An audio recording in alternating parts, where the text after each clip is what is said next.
Yashodanandana Vraja Janarandana Yashodanandana Vraja Janarandana Yamuna Tira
Jai Om Vishnupad Paramhamsa Parivrajakacarya Ashtottar Shat Shri Srimad His Divine Grace Abhay Charnarvinda Bhakti Vedanta Swami Srila Prabhupada Ki Jai. Jai. ISKCON Founder Acharya Srila Prabhupada Ki Jai. Jai. Ananta Koti Vaishnav Vrind Ki Jai. Jai. Namacharya Srila Haridas Thakur Ki Jai. Jai. प्रेम से कहो श्री कृष्ण चैतन्य प्रभु नित्यानंद श्री अद्वैत गदाधर श्रीवासादि गौर भक्त वृंद की जय जय। श्री श्री राधा कृष्ण गोप गोपीनाथ श्याम कुंड राधा कुंड गिरि गोवर्धन की जय जय। ब्रजभूमि वृंदावन धाम की जय जय। नवद्वीप मायापुर धाम की जय पुरुषोत्तम क्षेत्र जगन्नाथपुरी धाम की जय जगन्नाथ बलदेव सुभद्रा महारानी की जय गंगा माई की जय यमुना माई की जय तुलसी महारानी की जय भक्ति देवी की जय ग्रंथराज श्रीमद् भागवतम की जय जय। और भक्त वृंद की जय जय। प्रेमानंदे हरि हरि बोल Hari Hari Bol. all glories to assembled devotees all glories to assembled devotees all glories to assembled devotees all glories to Sri Guru and Sri Gauranga all glories to Sri Prabhupada Namo Vishnupadaya Krishna Preshthaya Bhutale Srimate Bhakti Vedanta Swaminiti Namine नमस्ते सारस्वते देवे गौरवाणी प्रचारिणे निर्विशेष शून्यवादी पाश्चात्य देश तारिणे.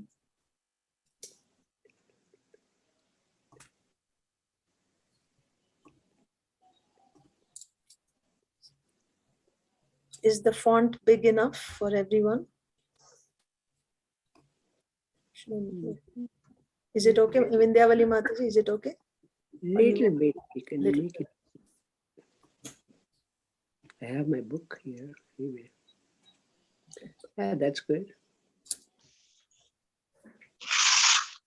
So, Srimad Bhagavatam, Canto 1, Chapter 9.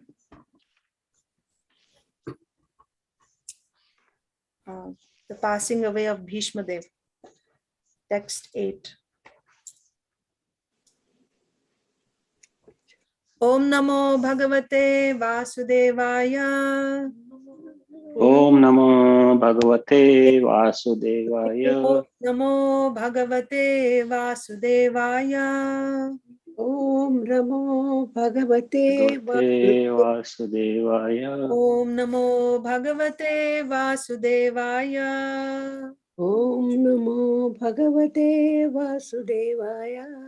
Narayanam Namaskritya Naram Chaiva Narottamam Devim Saraswatim Vyasam Tato Jayam Mudirayet Nashta Prayeshva Bhadreshu Nityam Bhagavata Sevaya Bhagavatyuttama Shloke Bhaktir Bhavati Naishtiki Shrinvatam Swakatha Krishnaha Punya Shravana Kirtanaha Hridyantastohya Bhadrani Vidhunoti Suhrit Satam. So we are reading Srimad Bhagavatam, Canto 1, Chapter 9, Text 8. Anye cha munayo brahman brahmaratadayo malaha shishyair upeta ajagmuhu kashyapangirasadayah. Anye cha munayo brahman brahmaratadayo malaha shishyair upeta ajagmuhu kashyapangirasadayah. Anye cha munayo brahman brahmaratadayo malaha shishyair upeta ajagmuhu kashyapangirasadayah. Please chant. Anne chamunayo brahman brahmarata malaha shisherupeta ajagmuhu kashyapangi rasadaya.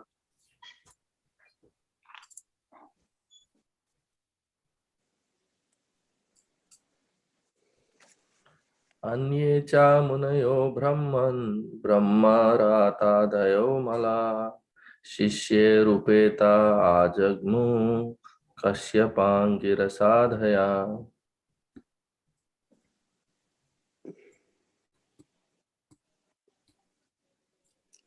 Anye cha munayo brahman brahmaratadayo mala sishairupet ajagmuhu kasyapangirasadhaya. Hare Krishna.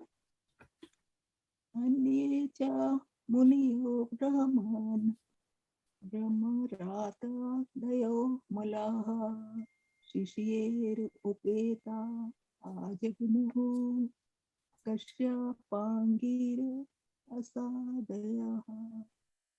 Hare Krishna. Anyone else?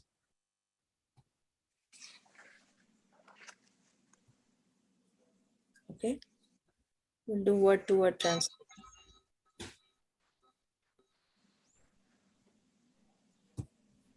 Hare Krishna. Anye cha munayo brahman brahmaratadayo malaha sisserupeta ajagmum kashyapangirasadaya.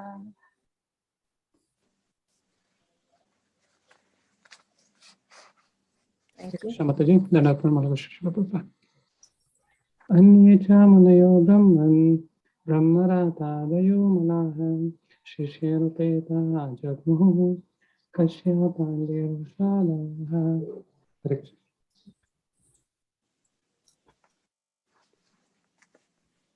Okay, so we'll do the word-to-word translation.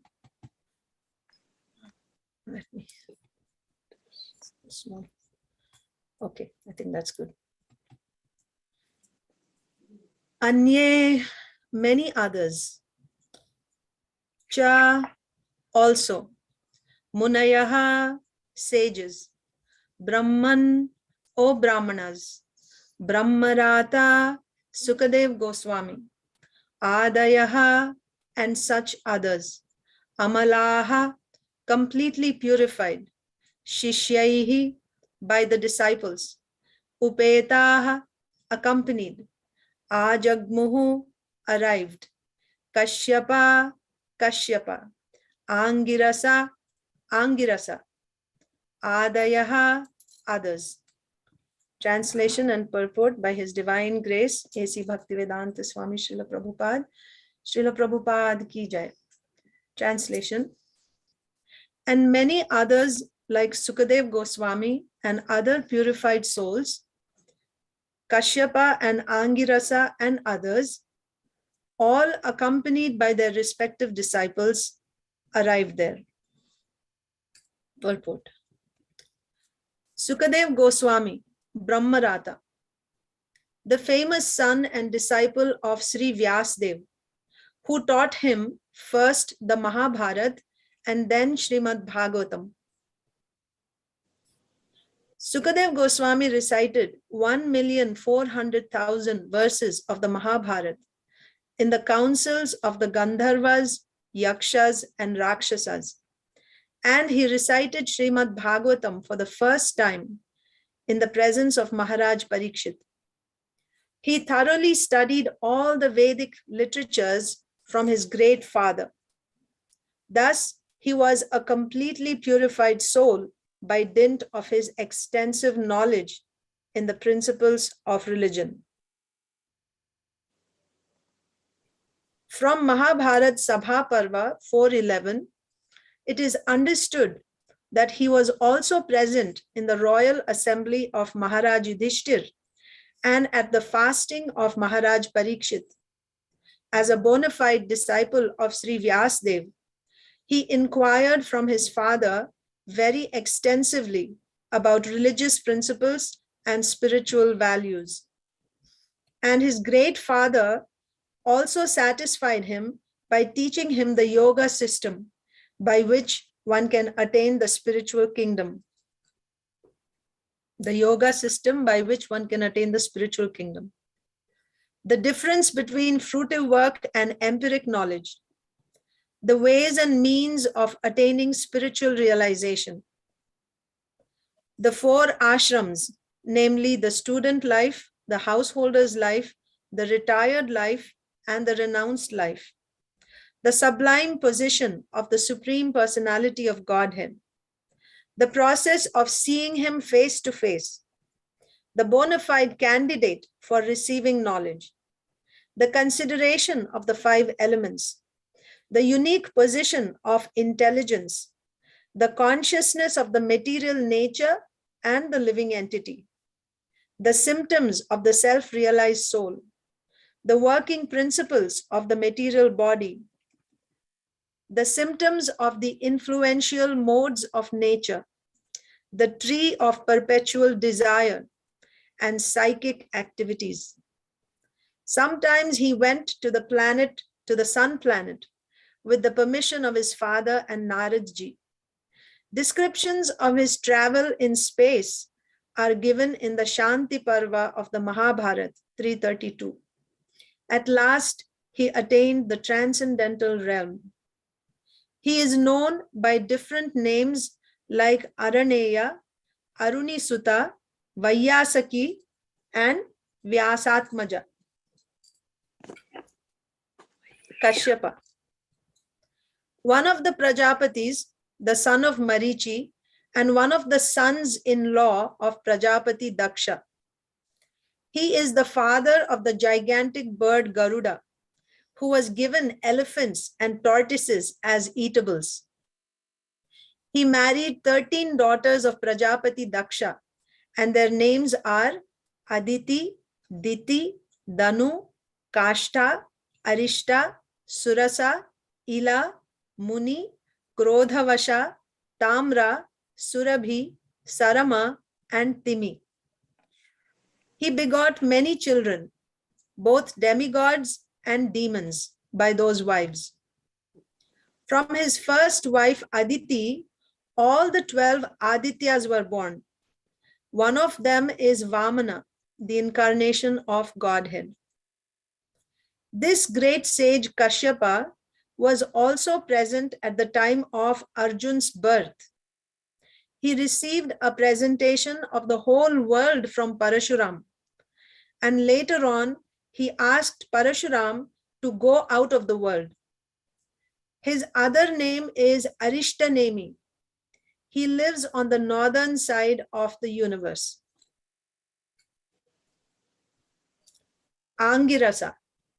He is the son of Maharshi Angira and is known as Brihaspati, the priest of the demigods. It is said that Dronacharya was his partial incarnation. Shukracharya was the spiritual master of the demons, and Brihaspati challenged him. His son is Kacha, and he delivered the fire weapon first to Bharadwaj Muni. He begot 6 sons, like the fire god, by his wife Chandramasi, one of the reputed stars. He could travel in space, and therefore he could present himself even in the planets of Brahmaloka and Indraloka. He advised the king of heaven, Indra, about conquering the demons. Once he cursed Indra, who thus had to become a hog on the earth and was unwilling to return to heaven. Such is the power of the attraction of the illusory energy. Even a hog does not wish to part with its earthly possessions in exchange for a heavenly kingdom. He was the religious preceptor of the natives of different planets.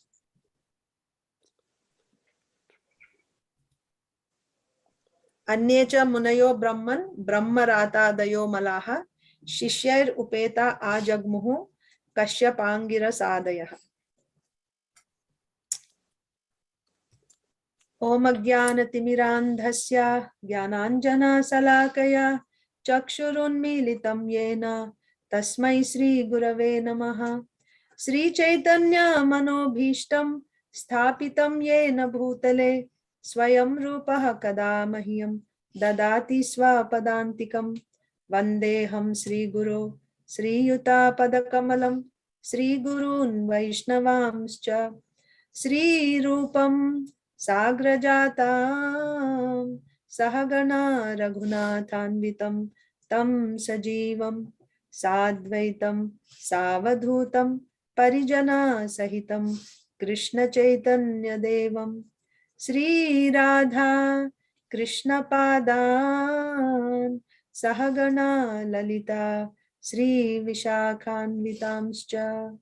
He Krishna Karuna Sindho Deenabandho Jagatpate Gopesha Gopika Kanta Radha Kanta Namostute Tapta Kanchana Gaurangi Radhe Vrindavaneshwari Vrishabhanu Sute Devi Pranamami Hari Priye Vancha Kalpatarubhyascha Kripa Sindhubhya Evacha Patitanam Pavanebhyo Vaishnavebhyo Namo Namaha.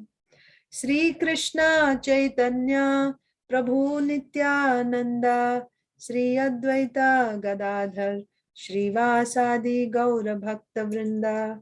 Hare Krishna Krishna Krishna Hare Hare Hare Rama Rama Rama Hare Hare.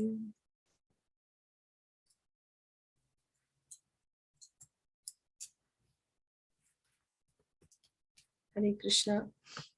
Dear devotees, Good morning to all of you. So we started this chapter, the passing away of Bhishma Dev. And in the past few days, we heard the history of Bhishma Dev up to the point of his laying on the bed of arrows. And also we heard how Yudhishthir Maharaj is unconsolable. And so Krishna arranges for Yudhishthir Maharaj to come to Bhishma Dev to take lessons from Bhishma Dev. And the battle was over. It had been already several days since the battle of Kurukshetra ended. And Yudhishthir Maharaj is already, he became the emperor, isn't it? He's in Hastinapur now. But Bhishma Dev, who had this Ichha Mrityu, he had this boon according to which he could leave his body at will. Why didn't Bhishma Dev leave his body yet? If it was just to see that that Hastinapur and the world is under a proper ruler, that's already done. Yudhishthir Maharaj won the battle and now he's the emperor. So why Bhishma Dev didn't leave his body? So there are two considerations. For what is he waiting for? One is a material consideration and the other one is a spiritual consideration. The material consideration is that he was waiting for the auspicious moment, for Uttarayana. So Uttarayana is when the sun changes its course, its direction. So that time is considered very auspicious. When anyone leaves his body at that time, then the doors of heaven open for him. So in the Mahabharata, it is said that Bhishma Dev was waiting for Uttarayana to leave his body so that he could go to heaven. And then there is a spiritual consideration, which is actually the real consideration. He was waiting for Krishna. He wanted to leave his body looking at Krishna. So when Bhishma Dev, so in the previous verse, we saw that, well, we'll come to that point later. Does it really make sense that a Mahajan like Bhishma Dev, an authority in devotional service in bhakti, he would be waiting for an auspicious moment so that he could go to heaven? What do people expect when they go to heaven? Why do people want to go to heaven? Or who are the people that desire to go to heaven? Going to heaven gives you an opportunity for sense gratification for an extended period of time. You get good food, you get to enjoy with beautiful members of the opposite sex, and a lot of opulence and a long life.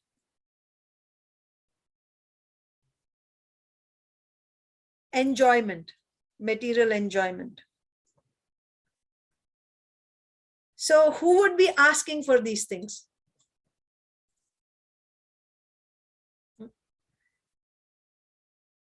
A devotee, will he be actually asking for these things? That he wants to go to heaven and enjoy there in the heavenly planets for a long time? Would that be the goal of a devotee? So An intelligent person would not try to stay within the material world. So Prabhupada gives the example of a prisoner. You have a first-class prisoner, second-class prisoner, and third-class prisoner. A first-class prisoner is put in a nice house, and he may even he'll have his bed, and he may have his own kitchen, or maybe a personal cook who's cooking for him. He'll have his library. Nevertheless, he is in house arrest. He doesn't have freedom to go wherever he likes or call people and talk to them. Whereas a third-class prisoner, his conditions are pretty bad. They are not, he doesn't have that much facility as a first-class prisoner. So should the goal of a prisoner be to improve his position from the third class to the second and first class prisoner? Would that be considered intelligence? No. An intelligent person would be he who would try to get out of the prison as soon as possible. So living within this material world is a prison house. So an intelligent person, and the devotee is the most intelligent person, right? Sumedhasaha. Why would an intelligent person want to live within this material world? So with this, we understand that in Mahabharata, although it is said that Bhishma Dev is waiting for Uttarayana, and the idea of leaving your body at Uttarayana is to go to heavenly planets, that's not the real reason. So it gives us another understanding that Mahabharata, who was Mahabharata written for? It was written for the less intelligent, those who are not able to study the Vedas and understand the Vedanta, come to the conclusion of Vedanta. So in Mahabharata, you will see it's giving the essence of the Karma Kanda section of the Vedas. So if you really want to understand the meaning of Mahabharata, you have to study Srimad Bhagavatam. Otherwise, you will find contradictions between Mahabharata and Srimad Bhagavatam at several places. So if you, what is actually reality, if you want to understand, then even Mahabharata you should understand from Srimad Bhagavatam. So just like here, it is said that Bhishma Dev was waiting there for Uttarayana, but from Srimad Bhagavatam we understand he was waiting for Krishna. So someone who has lived all his life as a devotee of Krishna, what is the perfection of his life? Bhajan karo, sadhan karo, marte janle hoy, it is said in Bengali. Whatever devotional service you have done in your life will be tested at the time of your death. So the perfection of our life is we are able to remember Krishna at the time of death.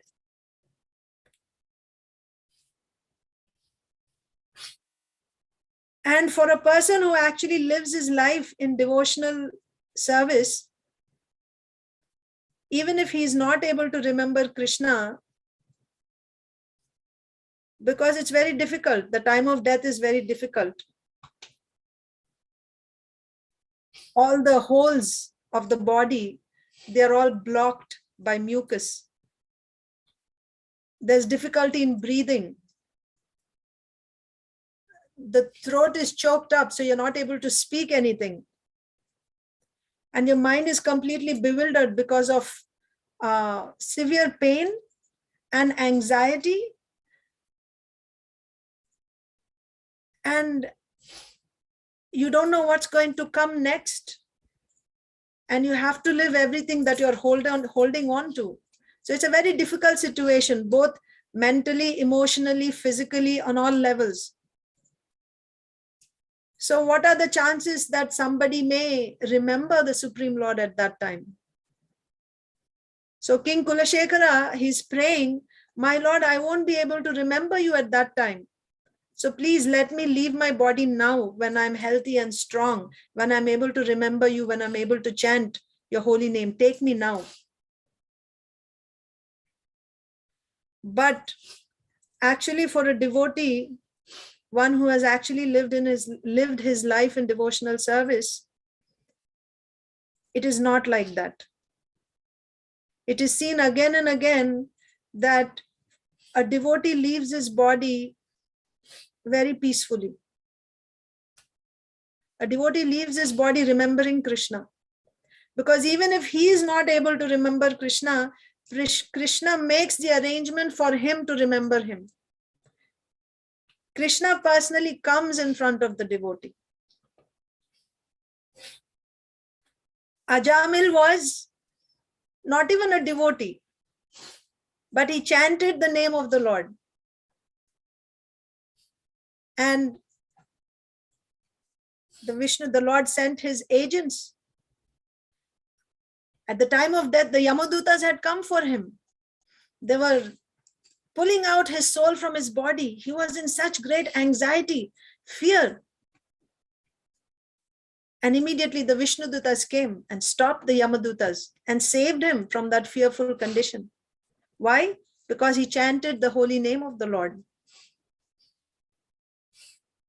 For Dhruva Maharaj, the Lord sent the Vishnudutas in an airplane, Vaikuntha airplane, to personally bring Dhruva Maharaj to the Vaikuntha. And in the case of Bhishma Dev, the Lord is personally coming and standing in front of Bhishma Dev. So Krishna's quality, one of his qualities is he's very grateful. When someone renders devotional service to Krishna, Krishna never forgets it. And there are so many examples within our own society. So many examples. Just recently we had His Grace Chaitanya Jivan Prabhu, who left his body. And we have, eyewitnesses here in this class who were present when he was leaving his body. Completely Krishna conscious, focused on Krishna.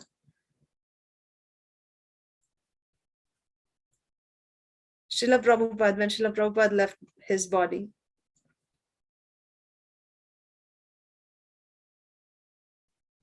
it appeared that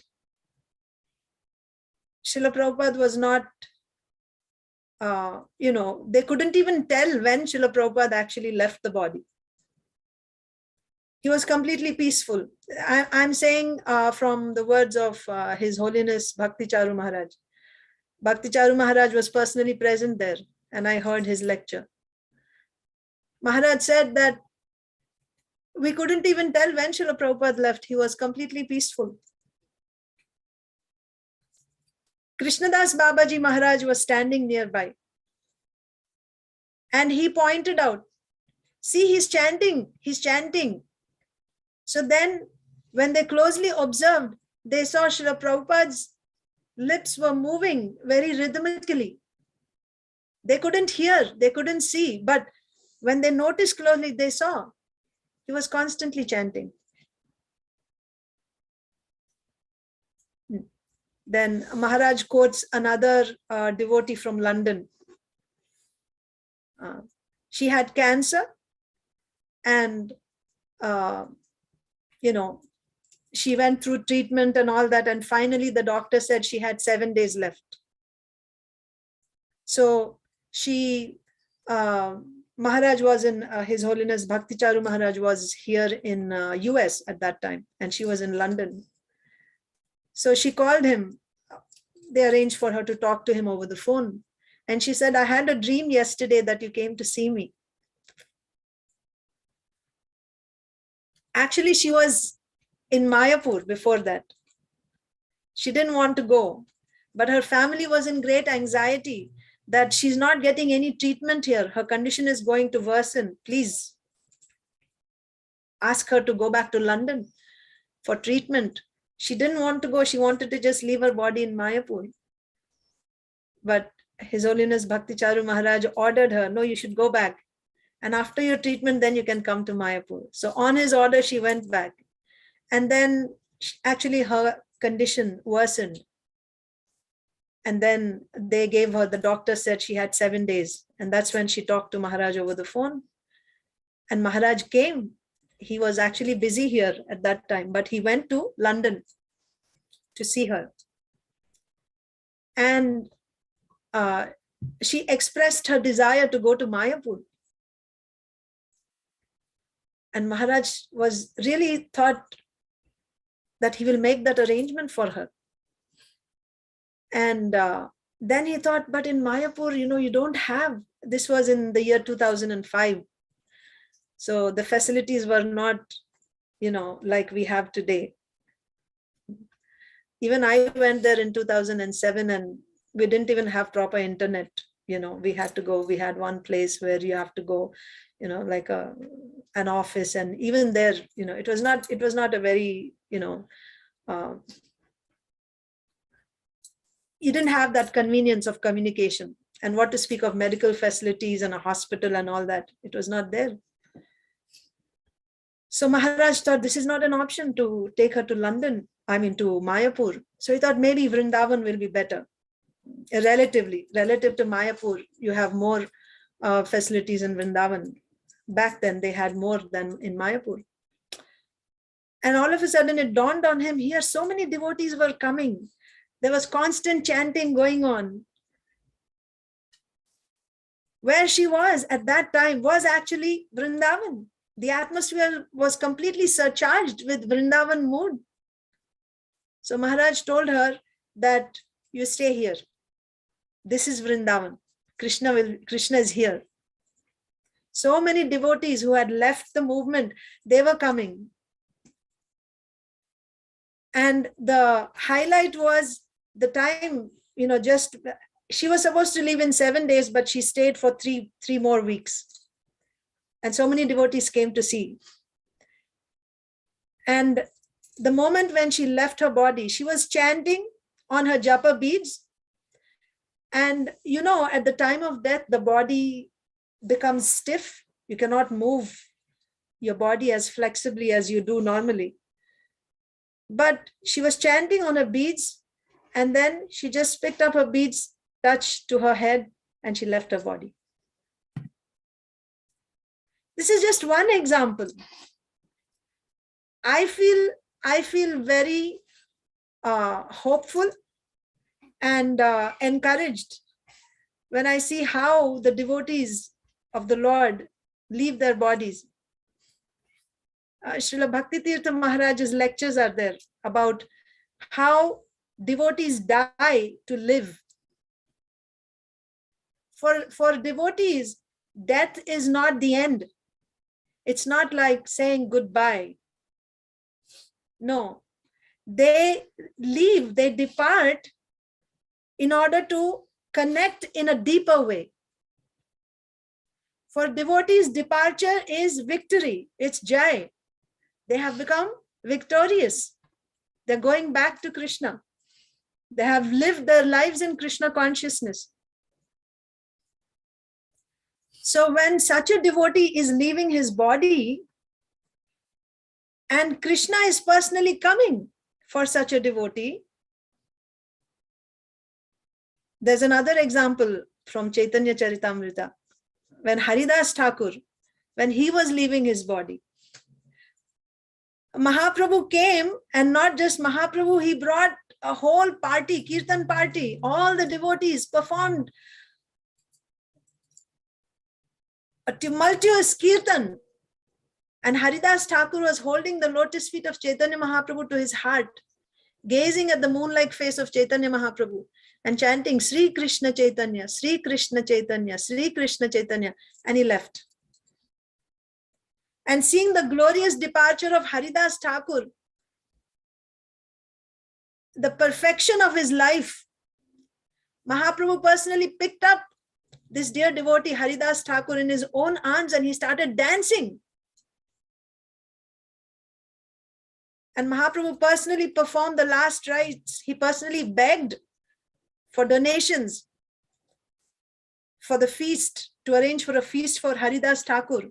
And he personally served prasadam to all the devotees.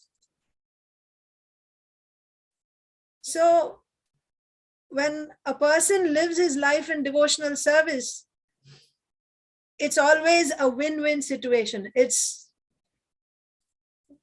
neha bhikramanashosti pratyavayo na vidyate swalpam apyasya dharmasya trayate mahato bhayat. Even a little endeavor on this path relieves one from the most dangerous type of fear. Whatever little we do in devotional service is our eternal asset. What to speak of a devotee like Bhishma Dev? So when such a great devotee is departing, Krishna feels obliged to personally come for that devotee. And when Krishna comes, where there's a gathering of the Supreme, now in Philadelphia, all the devotees are going to see His Holiness Jayapataka Swami Maharaj. He is in New Jersey. Everybody is going to get darshan. I can imagine everyone just crowding around, hundreds of devotees to sit and hear him.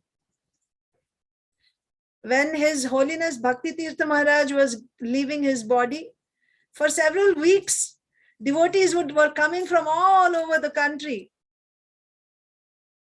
And when he actually left, so many devotees came there. So all these great sages that are mentioned in the previous shloka and in this shloka, these are not ordinary personalities. They're all great rishis, spiritually advanced personalities. They have come here to see how such a great personality, Bhishma Dev, is perfecting his life. Antakale cha mameva smaran muktva kalevaram yah prayati samadbhavam yati nastyatra samshaya. Antakale cha, at the time of death, one who is able to remember Krishna, he will certainly go back to Krishna. There is no doubt about that. And how such a great devotee is departing to see this and to learn from this, how to perfect their own lives. All these great spiritual personalities have come to participate, to be a part of this glorious moment. So there's a whole list of devotees that we've read, rishis, in the previous text, and this text is a continuation. So wherever there is Krishna and where there is a devotee, there is all success. So all these sages have also come there to be a part of that.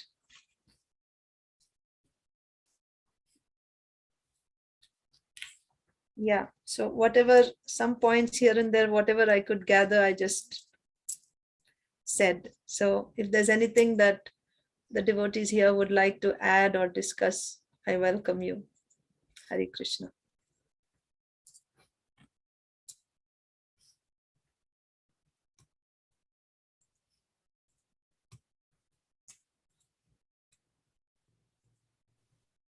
Hare Krishna, nicely done as usual, Mata. I just want to point out that what Bhishma Dev is about to say is so important, that all these great personalities that normally we would gather to listen to them, they're gathering to listen to him.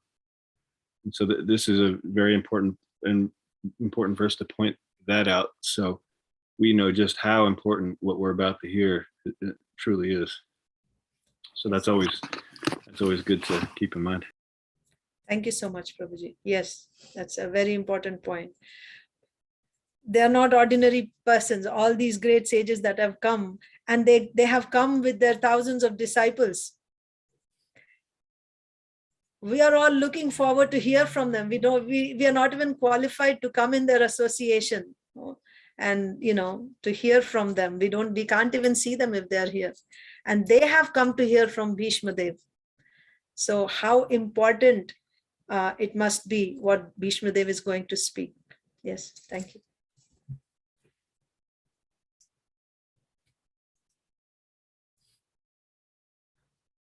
Yes, Prabhuji, Dronacharya Prabhu. Hare Krishna, Mother Archana Bhakti. Very, very nice class. Thank you so much. Oftentimes we see, related to this point of death, oftentimes we may hear, not so much hear the argument, but actually see it through the example of a person's life, where they'll think that if the time of death is the most important time, I'll just wait until then, or wait till the end of my life to actually take up devotional service. How do we, what would you say to that? How do we argue against that point? Yeah, I mean, this is actually, you don't even need to talk about spirituality or devotional service for that. You have moral stories. I don't know if you heard this story, that once a hunter he came to a particular lake where there were fish, and he saw this lake has a lot of fish. I'm going to come and put a net and take them. Tomorrow morning I'm coming. And he came, and apparently he was talking to someone, maybe. So the fish overheard that. So there were 3 fish. One of them said, he's going to come tomorrow. Let's just leave this lake now and go to another place. And the other 2 said, oh, there's still more time. We can do it tomorrow, and who knows, maybe he'll change his mind. Why should we leave our comfortable place now? So the first fish left right away to safety. And then of the other 2 fish, the next day, yes, the hunter came, and he actually put his net and he caught.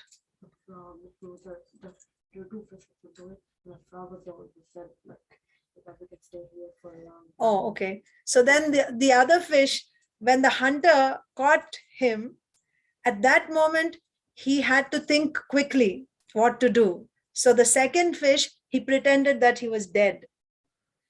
He pretended that he was dead. So the hunter was, he was not so, keen on that it will run away. So he just left it out there, and that also slipped away.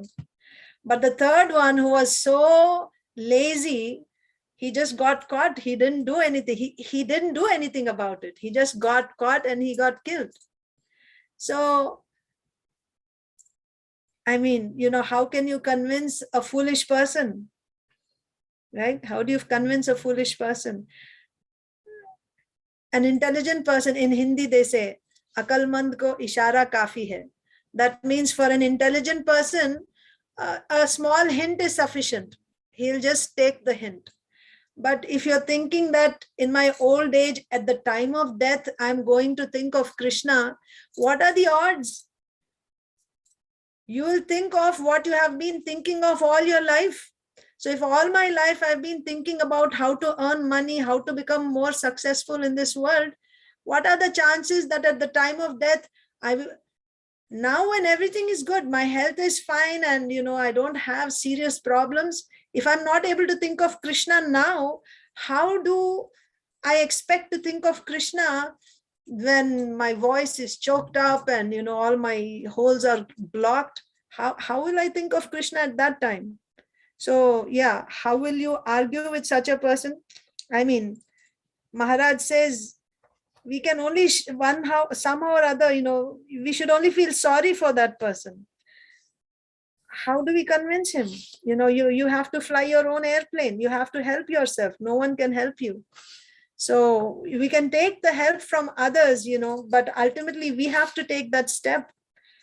So yeah, it's not a good plan in any field, whether spiritual life, material life, in any field. If you have an examination, like if I have a class today, and if I don't go over the shloka before, I'll just come here and I'll just be talking in the air, like whatever comes here. That's a different presentation. And if I go over the shloka and see what is the message that the speaker is trying to give here, and then I have some points in my mind how I would like to present it, that's a whole different type of presentation. Preparation always matters, isn't it? Of course, we completely depend on Krishna, right? We are not the doers, but still we have to do our part, and Krishna helps us. So same with death also. At the time of death, if you live your life, you show Krishna that you're actually making that endeavor to be Krishna conscious in this life, you're sincere, then even if I'm not up to the mark at the time of death, Krishna will fill it up, right? Yoga kshemam vahamyaham. Whatever you lack, Krishna says, I will carry that for you. But we have to do our part. We cannot cheat Krishna. If we try to cheat Krishna like Hiranyakashipu, we are doomed. He's greater. He's the greatest cheat. He can cheat us. So yeah, so that's not a good idea at all, to wait until death and at that time we will no. And therefore we have to follow the spiritual master's plan, right? Actually, we don't even have to worry about, what happens at the time of death, how I'm going to die, whether I'm going to die in an accident or through cancer or this, or we don't have to worry about that. We just do what we are asked to do by the spiritual master, right? On a day-to-day basis,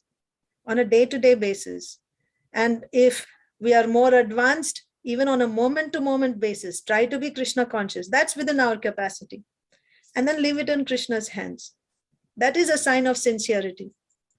And one who is calculating that, let me enjoy now, and at the time of death, then I will do this, your plans are not going to work. We cannot do that. That's why they say, what you don't think of tomorrow. Tomorrow we don't know what happens. Yeah. So they Hindi they say, Jo kal karna hai aaj kar do. Kal kare so aaj kare so ab. Yes. But yeah, it's a gesture of our sincerity. We make that gesture now. That's true. Yeah, and we depend on Krishna's mercy. Practice will do. That's it. Brahmachari Prabhu. Thank you very much, Mataji. That was really nice. I never heard that story you told, so thank you. About the fish. Yeah. That was very good, the fish story. It's a children's story. I read it several times to my children, so I know it. Moral story. So if there isn't any other points, then we can end here. Prabhuji, if you have any announcements. No special announcements for right now. Ekadasi? I'm sorry. Ekadasi tomorrow, Monday. Ekadasi is on Monday. Okay. Yeah, Ekadasi is Monday. Sunday feast we'll have tomorrow, normal time. And we'll tomorrow morning we'll have Srimad Bhagavatam class, same time as well. So we hope to see you all there. Thank you, Mother Archana Bhakti. Wonderful way to begin the weekend. We have to wait for Bhishma Dev to tell us what to do. So that is, I'm eagerly waiting for that. Hare Krishna. Granthiraj Srimad Bhagavatam ki jai. Samohik Bhakta Vrind ki jai.